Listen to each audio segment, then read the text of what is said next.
Welcome back, everyone, to another episode of the Green Thumb Chronicles. I'm Sarah, your co-host and gardening enthusiast, and with me is my fellow plant lover, Tom. How are you doing today, Tom? I'm great, Sarah. Excited to dive into today's topic. We're talking all things gardening, sharing tips for growing plants, discussing various gardening techniques. And we've got some amazing interviews lined up. Can't wait to learn more. Absolutely. Gardening is such a rewarding hobby, and there's always something new to learn. Let's start with some tips for growing healthy plants. Tom, what's been your biggest challenge in your garden lately? Honestly, keeping my plants alive. I have trouble with watering schedules and figuring out the right amount of sunlight. Do you have any advice for beginners like me? That's a common issue, Tom. One of the best tips I can give is to know your plants. Different plants have different needs. Some love a full sun, while others prefer shade. Overwatering and underwatering are also common problems. Make sure to check the soil moisture before watering. A good rule of thumb is to water deeply but less frequently. That makes sense. I've been guilty of watering a little bit every day. I'll try to adjust my schedule. What about soil? Is there a specific type I should be using? The soil is crucial. Most plants thrive in well-draining soil that's rich in organic matter. You can improve your soil by adding compost. It's like a superfood for your plant. If you're growing vegetables, consider rotating crops to maintain soil health and prevent pests. Composting sounds great. I've heard it's also good for the environment. Can you explain how to start composting? Of course! Composting is an excellent way to recycle kitchen scraps and yard waste. Start by choosing a spot in your garden for your compost pile or bin. You'll need a mix of green materials like vegetable scraps and grass clippings, and brown materials like dried leaves and cardboard. Keep the pile moist and turn it occasionally to speed up the decomposition process. In a few months, you'll have rich compost to add to your garden. That's awesome. I'll definitely give it a try. Let's move on to some gardening techniques. I've heard about companion planting.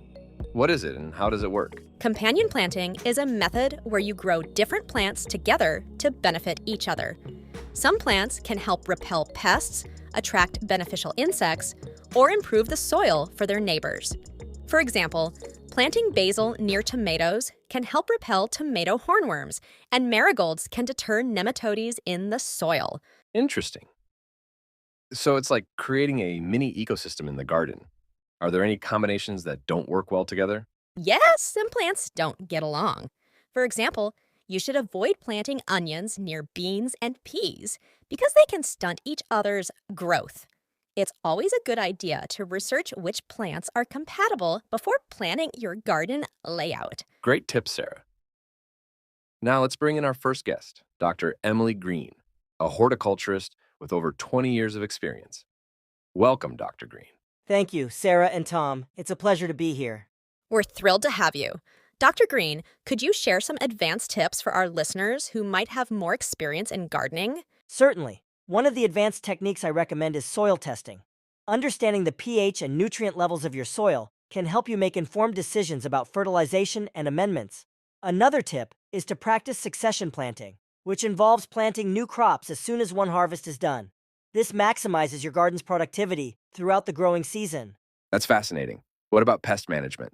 How can we control pests without using harsh chemicals? Integrated pest management, IPM, is an effective and environmentally friendly approach. It involves monitoring pests, using physical barriers, and encouraging natural predators like ladybugs and birds. You can also use organic pesticides as a last resort. The key is to maintain a balanced ecosystem in your garden. Those are great insights, Dr. Green. Let's talk about plant propagation. Can you explain some methods for propagating plants at home? Of course, there are several methods you can try. One common method is stem cuttings, where you cut a piece of stem and root it in water or soil. Another method is division, which works well for perennials like hostas and daylilies. Air layering is another technique for propagating woody plants. It's a bit more advanced but very rewarding. I've always wanted to try propagating my plants. Thanks for the tips, Dr. Green. Now, let's move on to our next guest, Mike Johnson, an urban gardener with innovative techniques for small spaces. Welcome, Mike. Thanks for having me, Sarah and Tom. I'm excited to share my experiences with your listeners. We're glad you're here, Mike. Urban gardening can be challenging due to limited space. What are some of your top tips for gardening in small spaces? One of the best tips is to go vertical. Use trellises, hanging baskets, and vertical planters to maximize your growing space. Container gardening is also great for small spaces. You can grow a variety of plants in pots and move them around as needed.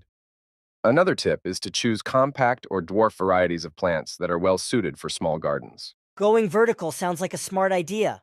What about growing food in small spaces? Can it be done successfully? Absolutely. You can grow a surprising amount of food in a small area. Herbs, salad greens, cherry tomatoes, and peppers are all excellent choices for small spaces. Raised beds and square-foot gardening are also effective methods for maximizing productivity in limited areas. And don't forget about window boxes for growing herbs and flowers. Those are fantastic ideas, Mike. What about soil and watering for container gardens? Are there any specific considerations? Yes, container gardens require well-draining soil. I recommend using a high-quality potting mix. Regular garden soil is too heavy and can compact in containers. As for watering, containers dry out faster than garden beds, so you'll need to water more frequently. Consider using self-watering containers or adding mulch to help retain moisture. Great advice, Mike. Before we wrap up, do you have any final tips for our listeners? Sure. My biggest tip is to experiment and have fun with your garden. Gardening is a learning process, and not everything will go perfectly. Don't be afraid to try new things and learn from your experiences. And remember, even small gardens can make a big difference for your health and well-being. Wise words, Mike. Thank you so much for joining us today, and thanks to Dr. Green as well. This has been an incredibly informative episode. Definitely. I've learned so much and can't wait to try out some of these techniques in my own garden. Some questions and answers related to gardening, focusing on tips for growing plants, gardening techniques, and various related topics. What are the best tips for starting a vegetable garden? Choose the right location. Pick a spot that gets at least 6-8 hours of sunlight daily and has good drainage. Prepare the soil. Test your soil and amend it with compost or organic matter to improve fertility and structure. Start small. Begin with a manageable size to avoid becoming overwhelmed. A 4x 4-foot raised bed is a great start. Select easy-to-grow vegetables. Opt for beginner-friendly veggies like lettuce, radishes, carrots, and tomatoes. Water.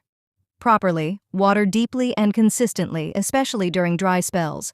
Mulching helps retain soil moisture. Use quality seeds and plants.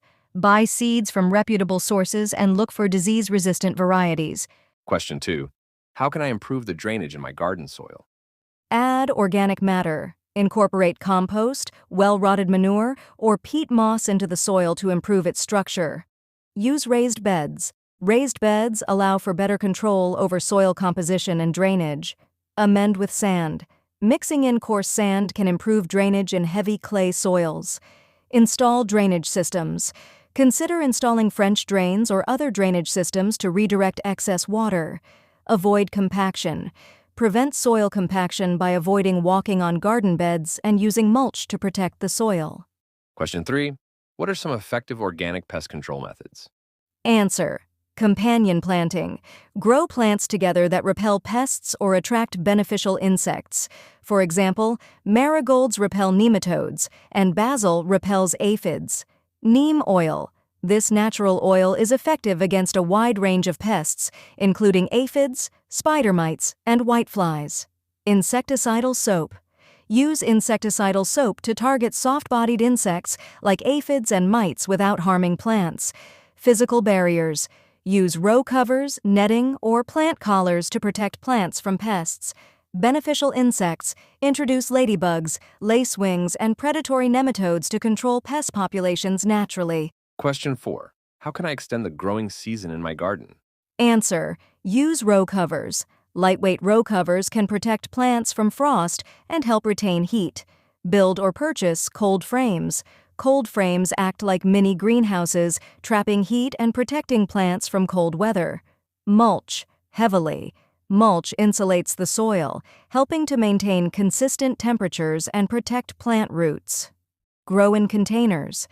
Containers can be moved indoors or to sheltered locations during cold snaps.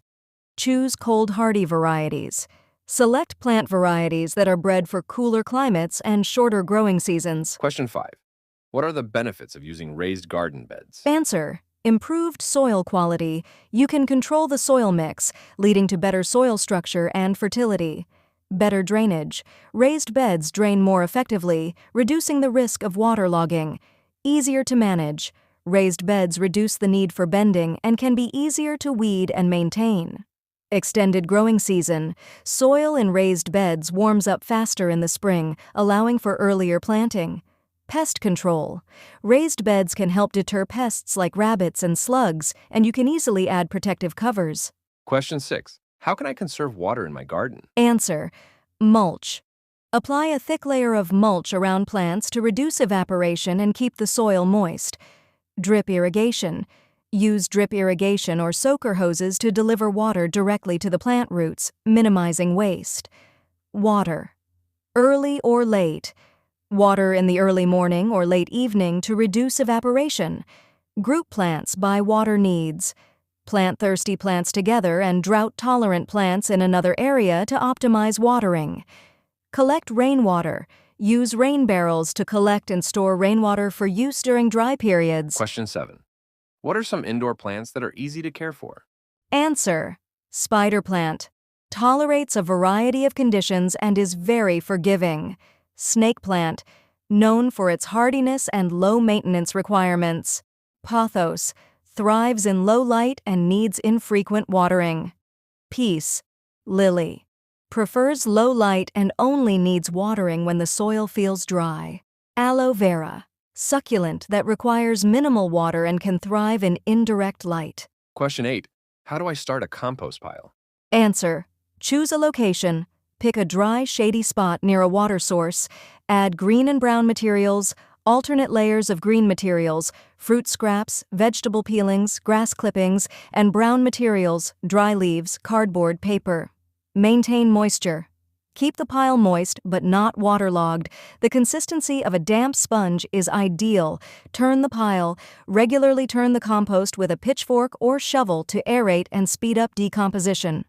Wait and harvest. Compost should be ready in a few months to a year. It will be dark, crumbly, and have an earthy smell. Question 9. How can I attract pollinators to my garden? Plant a variety of flowers. Grow a diverse range of plants that bloom at different times to provide continuous nectar sources. Use native plants. Native plants are more likely to attract local pollinators. Avoid pesticides. Reduce or eliminate the use of pesticides, which can harm pollinators. Provide water sources. Add shallow dishes of water with stones for pollinators to land on and drink. Create habitat. Leave some areas of your garden wild and provide nesting sites like bee houses and logs. Question 10. What is succession planting and how do I practice it? Answer: succession planting is a technique to maximize garden yield by continuously planting new crops as others are harvested. Steps: plan ahead. Determine which crops you want to grow and their respective planting and harvest times. Stagger planting. Plant small batches of crops at intervals so they mature at different times. Use quick maturing crops. After harvesting early crops, plant fast-growing crops in the same space. Intercropping. Plant fast-growing crops between slower-growing ones to make efficient use of space. Welcome back, everyone, to another episode of the Green Thumb Chronicles. I'm Sarah, your co-host, and with me is my fellow plant lover, Tom. How are you doing today, Tom? I'm great, Sarah. Winter is approaching, and I'm eager to learn how to keep my garden thriving through the colder months. Winter gardening seems challenging, but I'm sure we can get some great tips today. Absolutely. Winter gardening can be very rewarding if you know the right techniques. Today, we've invited Linda Marshall, a winter gardening expert, to share her wisdom with us. Welcome, Linda. Thank you, Sarah and Tom. It's great to be here. I'm excited to share some tips and tricks for successful winter gardening. Let's dive right in, Linda. For many gardeners, winter seems like a time to take a break. but there are actually plenty of things we can do in the garden during the colder months, right? That's right, Sarah. Winter is a great time to focus on preparing your garden for the upcoming growing season, as well as growing certain cold-hardy crops. One of the first things you can do is clean up your garden beds. Remove any dead plants, weeds, and debris to prevent pests and diseases from overwintering. That sounds like a good place to start. What about protecting the soil? I've heard that winter can be tough on the soil. Protecting your soil is crucial. Mulching is one of the best ways to do this. Apply a thick layer of organic mulch, like straw or shredded leaves, to your garden beds. This helps regulate soil temperature, retain moisture, and prevent erosion. Another great technique is planting cover crops, such as winter rye or clover, which can improve soil structure and add nutrients when tilled under in the spring. Mulching and cover crops are excellent ideas. What about actually growing plants during winter? Are there certain crops that do well in cold weather? Yes, there are several cold-hardy vegetables that can thrive in winter. Some of my favorites are kale, spinach, Swiss chard, and Brussels sprouts. These crops can tolerate frost and even improve in flavor after a light freeze. You can also grow root vegetables like carrots, parsnips, and radishes. Just make sure to provide some protection like row covers or cold frames to extend the growing season and shield the plants from extreme cold. Cold frames sound interesting. Can you explain how they work and how to make one? Certainly, Tom. Cold frames are like mini greenhouses that help trap heat and protect plants from harsh weather. They're typically made with a wooden frame and a transparent lid, which can be glass or plastic. You can build a simple cold frame using reclaimed materials or purchase a pre-made one. Place the cold frame over your garden bed or pots and open it on sunny days to prevent overheating and allow for ventilation. That sounds doable.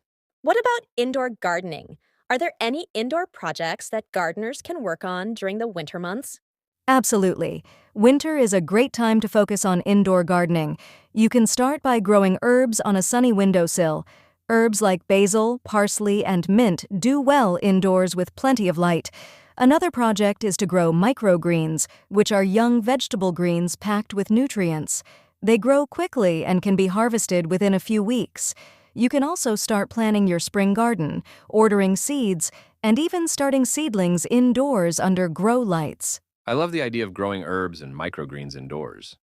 It sounds like a great way to bring some greenery inside during the winter. What about watering? How often should we water our plants during the winter? Watering in winter can be tricky because plants need less water due to reduced growth and lower evaporation rates. It's important to check the soil moisture before watering. For outdoor plants, water deeply but less frequently, and try to do it on warmer days to prevent water from freezing around the roots. For indoor plants, avoid overwatering. Let the top inch of soil dry out between waterings and make sure your pots have good drainage. Those are valuable tips, Linda. Let's talk about pests. Are there any common pests we should watch out for during the winter? Yes, there are a few pests that can be problematic even in winter. For outdoor gardens, keep an eye out for rodents like mice and voles, which can damage plant roots and bulbs. You can use traps or protective barriers to keep them away. For indoor plants, watch out for pests like aphids, spider mites, and fungus gnats. Regularly inspect your plants and use insecticidal soap or neem oil to treat any infestations. Thanks for the heads up, Linda. Before we wrap up, do you have any final tips for our listeners on winter gardening? My final tip is to embrace the winter season and use it as an opportunity to learn and experiment. Winter gardening may require a bit more planning and effort, but it's incredibly rewarding. Don't be afraid to try new techniques and crops, and remember that even small steps can make a big difference in your garden's health and productivity. Wonderful advice, Linda. Thank you so much for joining us today and sharing your expertise on winter gardening. Yes, thank you, Linda. I've learned so much and feel more confident about tackling winter gardening. Next episode, welcome back, everyone, to another episode of the Green Thumb Chronicles. I'm Sarah, your co-host, and with me is my fellow plant lover, Tom. How are you doing today, Tom? I'm doing great, Sarah. Winter's here, and I'm excited to learn about indoor gardening. Growing crops indoors during the winter seems like a fantastic way to keep my green thumb active. Absolutely, Tom. Indoor gardening is a wonderful way to have fresh produce year-round. Today, we've invited Emily Blake, an expert in indoor gardening and hydroponics, to share her insights with us. Welcome, Emily. Thanks, Sarah and Tom. I'm thrilled to be here and talk about indoor winter crops. Let's dive right in. Emily, for those new to indoor gardening, what are some of the best crops to grow indoors during the winter? Great question, Sarah. Some of the best crops to grow indoors during the winter include herbs, leafy greens, and certain vegetables. Herbs like basil, parsley, mint, and thyme do really well indoors. Leafy greens like spinach, kale, lettuce, and Swiss chard are also excellent choices. For vegetables, you can grow things like radishes, carrots, and even dwarf varieties of tomatoes and peppers if you have enough light. That sounds like a good variety. What are the key factors to consider when growing crops indoors? The key factors for successful indoor gardening are light, temperature, humidity, and proper watering. Light is the most crucial element. Most indoor plants need at least 6 to 8 hours of bright, indirect light daily. You might need to use grow lights, especially during the shorter winter days. Temperature is also important. Most indoor crops prefer temperatures between 65 to 75 degrees Celsius. Humidity should be around 40–60%, and it's essential to water your plants properly, allowing the soil to dry out slightly between waterings to prevent root rot. Light seems to be a big deal. Can you tell us more about grow lights and how to choose the right one? Absolutely. Grow lights are essential for indoor gardening, especially during winter when natural light is limited. There are different types of grow lights, including fluorescent, LED, and incandescent. LED grow lights are the most efficient and long-lasting. When choosing a grow light, consider the light spectrum it provides. Full-spectrum lights are ideal because they mimic natural sunlight and support all stages of plant growth. Also, think about the coverage area and the intensity of the light. Make sure to place the lights at the right distance from your plants to avoid burning them. That's helpful. What about containers and soil? Are there specific types we should use for indoor gardening? Yes, container choice is important. Use containers with good drainage to prevent waterlogging. Plastic, ceramic, and fabric pots all work well. As for soil, use a high-quality potting mix designed for indoor plants. Avoid using garden soil, as it can be too heavy and may contain pests or diseases. You can also use a soilless mix like cocoa coir or a hydroponic system if you prefer. Speaking of hydroponics, can you explain what it is and how it works for indoor gardening? Sure, Sarah. Hydroponics is a method of growing plants without soil, using a nutrient-rich water solution. This method allows for faster growth and higher yields, since plants get nutrients directly from the water. There are various hydroponic systems, such as deep water culture, nutrient film technique, and aeroponics. Each system has its own setup and benefits. Hydroponics can be a bit more technical, but it's a fantastic way to maximize indoor growing space and efficiency. Hydroponics sounds fascinating. What are some easy-to-grow crops for someone new to hydroponics? For beginners, I recommend starting with leafy greens and herbs. Lettuce, spinach, kale, and basil are all easy to grow hydroponically. They're fast-growing and forgiving if you make minor mistakes. Once you get the hang of it, you can try more challenging crops like tomatoes, cucumbers, or strawberries. Those are great suggestions, Emily. What about pest control for indoor plants? Are there common pests we should watch out for? Indoor plants can still attract pests like aphids, spider mites, and fungus gnats. To control pests, regularly inspect your plants and keep your growing area clean.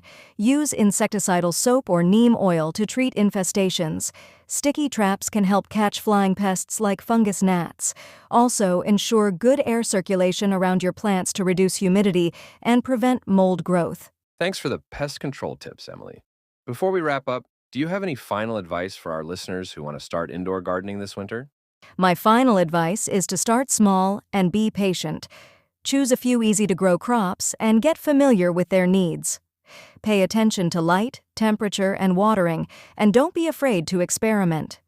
Indoor gardening can be incredibly rewarding, providing you with fresh, homegrown produce all winter long. Enjoy the process and learn as you go.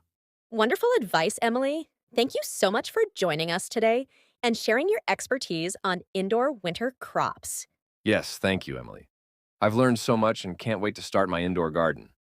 It was my pleasure. Happy gardening, everyone. And thank you, listeners, for tuning in to another episode of the Green Thumb Chronicles. We hope you found today's episode helpful and inspiring. Stay warm and keep gardening.